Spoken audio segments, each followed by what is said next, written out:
Donc là, j'ai préparé ma farine, 500 g, le lait, 20 centilitres, le beurre, 80 à 100 g, 2 œufs, 20 g de sucre parce que c'est une pâte à brioche salée et une cuillère à café de sel.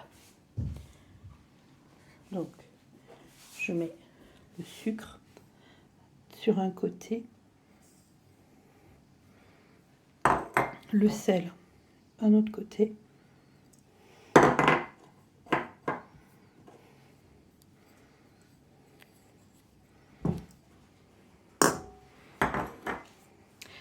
La levure, il ne faut pas qu'elle touche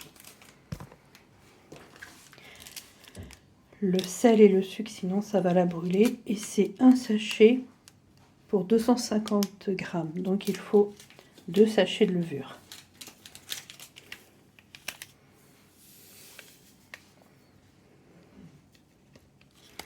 Je mets les œufs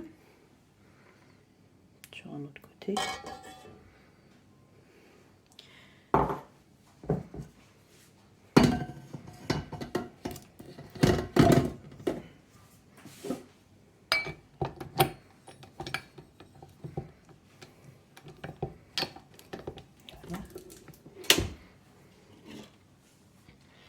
Je rajoute le lait, presque tout, et je commence à pétrir.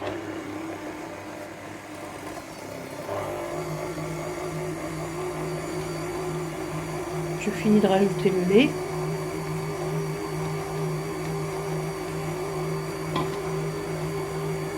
Et je laisse pétrir.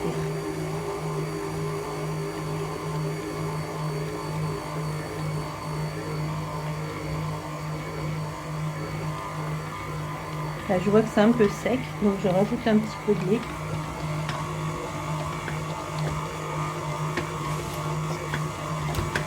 Mais pas trop parce que le sucre et le sel vont fondre.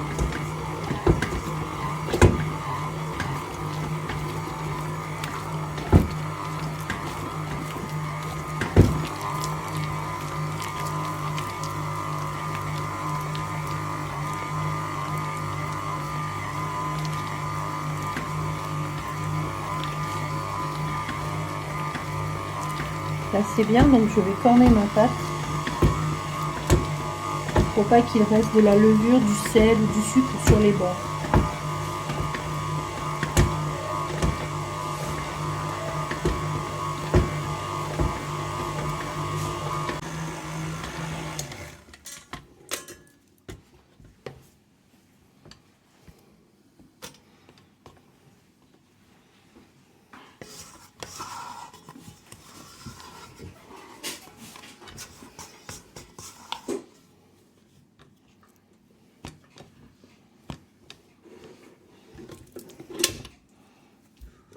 Je laisse travailler pendant 10 minutes. Donc là, je recorne encore une fois ma pâte.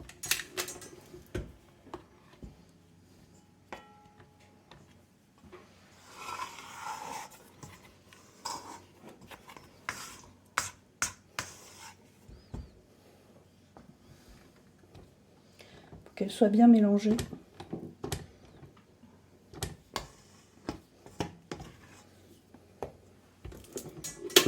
Et je la laisse pétrir.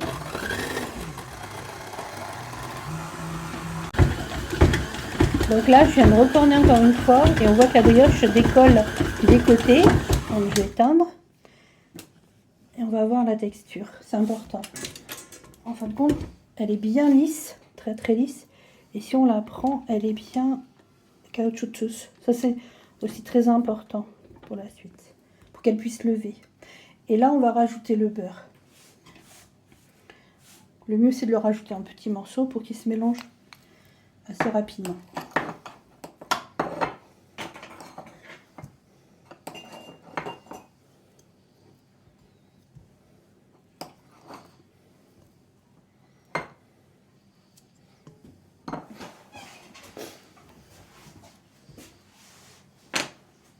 Là.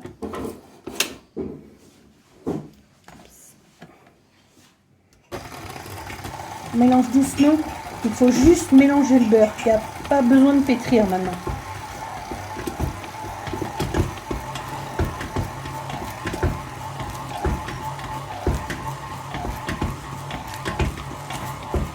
Donc là, j'arrête.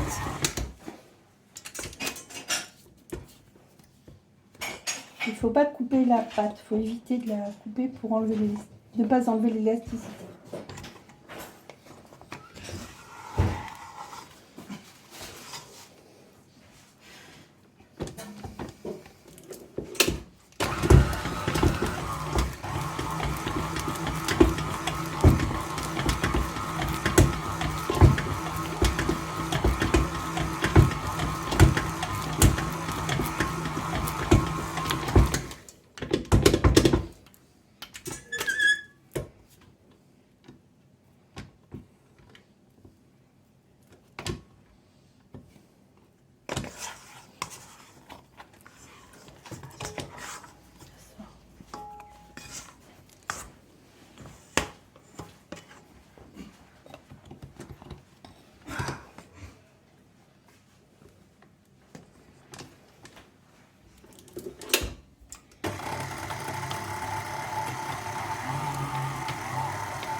Donc là, je fais le tri une dernière fois, je ramasse tout une dernière fois pour pas qu'il reste du beurre ou de la pâte qui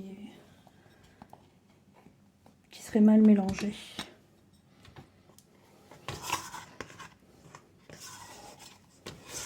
Et je passe bien au fond, sinon il va y avoir du beurre ou de la pâte qui sera sans beurre. Donc je décolle bien le fond. Et là, on peut voir la pâte, elle est très lisse déjà, elle brille. Il faut vraiment qu'elle ait cette texture. Comme ça.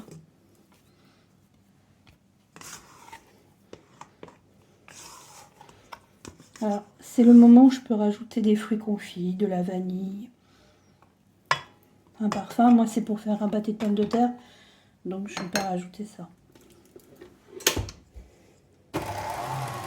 Et je peux rajouter des herbes. Voilà, c'est mélangé, j'arrête. Là, maintenant, je filme ma pâte. Donc, si vous avez peur qu'elle croûte, vous pouvez mettre un filet d'huile et en mettre partout. Moi, j'ai l'habitude de faire comme ça. Je filme ma pâte. Donc, je mets à peu près comme ça. Je fais toucher le film à la pâte. Il faut bien qu'il colle. Il faut éviter trop de bulles d'air. Voilà, il faut qu'il y en ait sur les bords parce que quand ça va gonfler, ça va étirer le film. Et là, je laisse reposer 3 heures tranquillement. Donc là, ça fait 3 heures que ma pâte a poussé. Donc je vais la lever et je vais enlever toute l'air qu'elle a dedans pour la mettre au frigo. On appuie légèrement. Voilà. Donc elle est rabaissée. Je refilme bien. Comme tout à l'heure. On peut voir qu'il y a beaucoup de bulles d'air. Ça, c'est ce qu'il faut. Donc là, je la mets 2 heures au frigo maintenant. Donc ça fait 2 heures que ma pâte est au frais. J'ai préparé mes pommes de terre, ma chair à saucisse. Donc dedans, je rajoute un peu de steak haché pour pas que ça soit écœurant parce que le porc, je trouve que c'est un peu écœurant.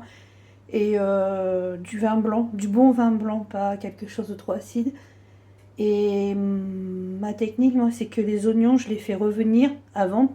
Je les mets pas crus parce que ça donne pas du tout le même goût. Et une fois cuit, c'est bien meilleur avec des oignons frits. Donc, je sors ma pâte. Donc là, on voit qu'elle est bien plus dure. Ça fait pas pareil du tout que l'autre. On voit...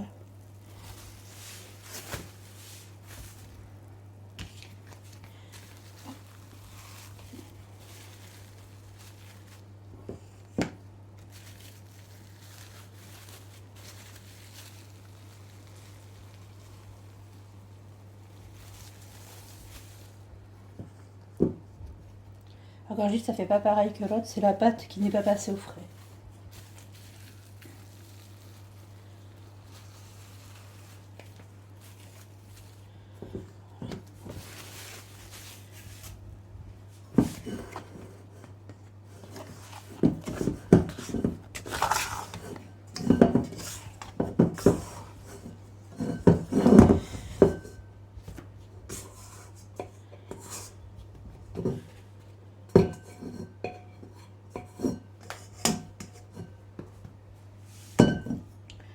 Donc là, ma technique, donc je vais faire ce plat là. Donc à peu près ça.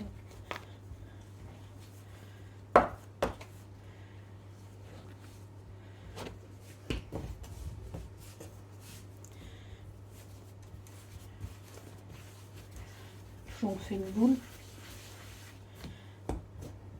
Une boule pour le dessous, une boule pour le dessus. Sachant que pour le dessus, il faut beaucoup moins de pâte. Hop.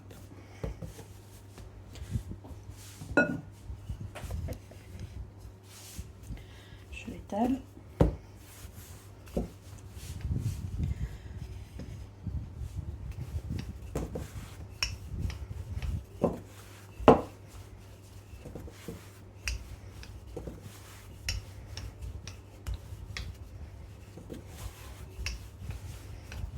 Pour avoir une pâte ronde, c'est toujours la tourner, la pâte.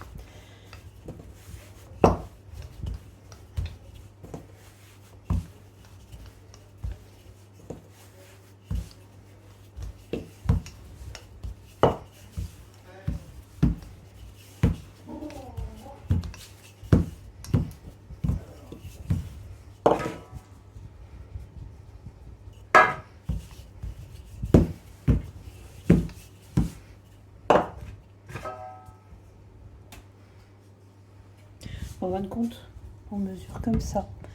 On a 2 doigts comme ça, d'épée de hauteur. Je mets mon moule et je cherche à avoir 2 doigts de pâte tout autour. Colle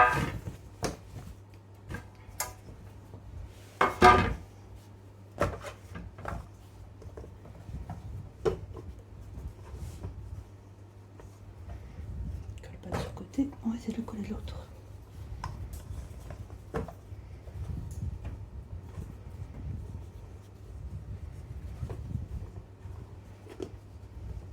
Faut pas que la pâte soit trop fine. Un demi-centimètre d'épaisseur, c'est bien.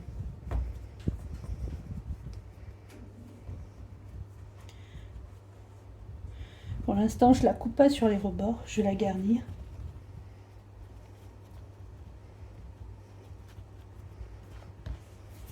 Pas besoin de la piquer au fond parce que le poids des pommes de terre et de la farce va la tenir. Je mets les pommes de terre.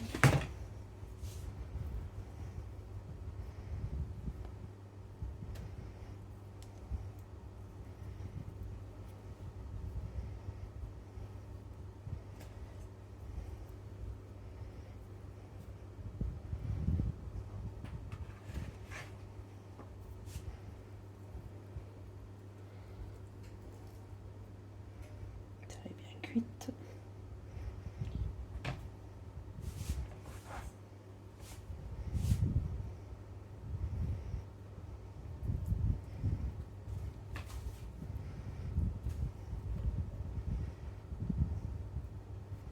Après, je mets ma farce.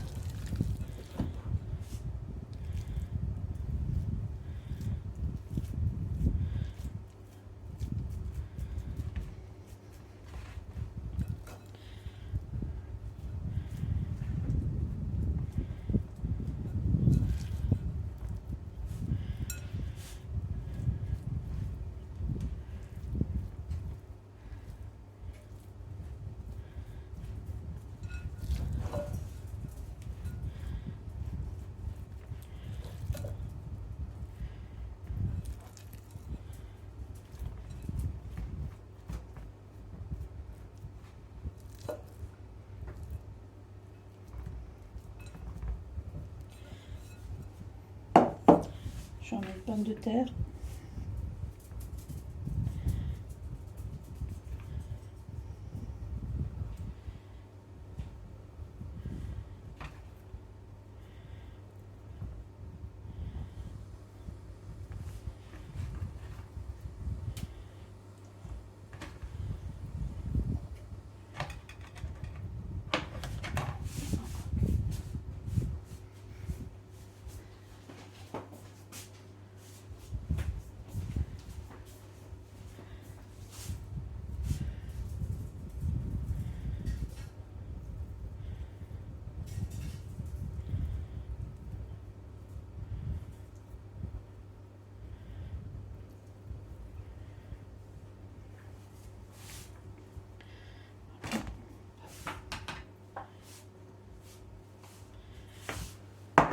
Et là, je vais préparer mon abaisse dessus.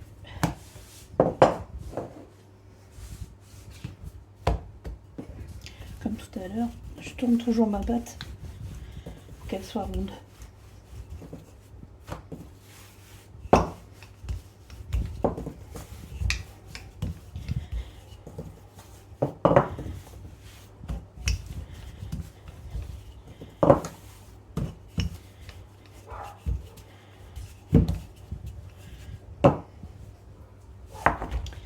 Je reprends ma pâte que je mets dessus. Je vais chercher à la couper en appuyant avec l'autre.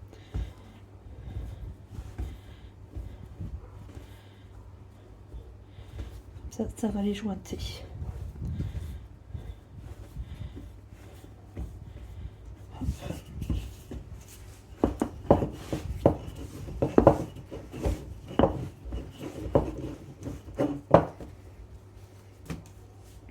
J'oublie pas de faire une cheminée. Pourquoi la cheminée? Parce que sinon tout le couvercle va soulever quand la vapeur va s'évaporer.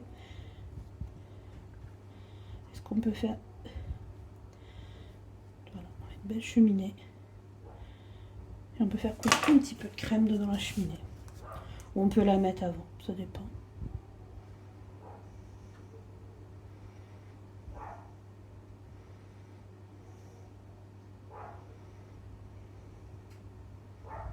Voilà.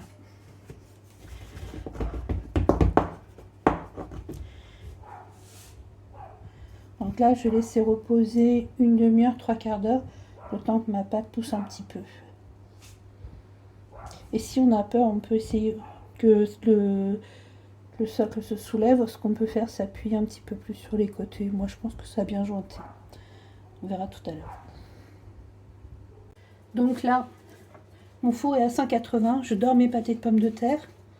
On ne peut pas les faire pousser comme la brioche. Pourquoi? Parce qu'il y a de la viande. Et si on les fait pousser dans le four, la viande va rendre de l'eau et ça va être spongieux. La pâte ne va pas pouvoir cuire correctement.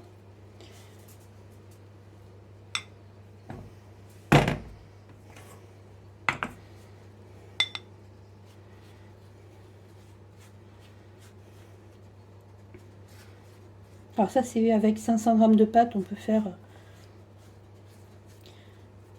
ça comme pâté de pommes de terre. Il me restait un petit peu de pâte.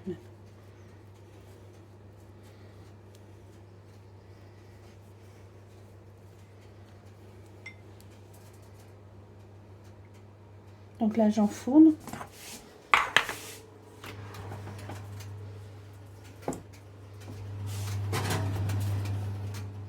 Directement à 180. Et en fin de compte, c'est cuit quand tout le tour va se décoller. Ce sera bien doré, tout le tour va se décoller, bah, le pâté sera cuit. Peut-être qu'à mi-cuisson, selon si le four chauffe trop, je vais mettre de l'alu dessus pour pas qu'il soit trop doré. Donc là, je suis à mi-cuisson et ça dort pas mal dessus. Donc pour pas qu'elle soit trop brûlée, j'ai une plaque que je mets dessus. Voilà. Donc là, ça fait une demi-heure, 3/4 d'heure qu'ils cuisent. Et je vais les arrêter. Pourquoi? Parce que demain, on va les refaire cuire. Et si on les fait trop cuire, eh ben, ils seront pas moelleux, ils vont être trop croustillants et secs. Voilà.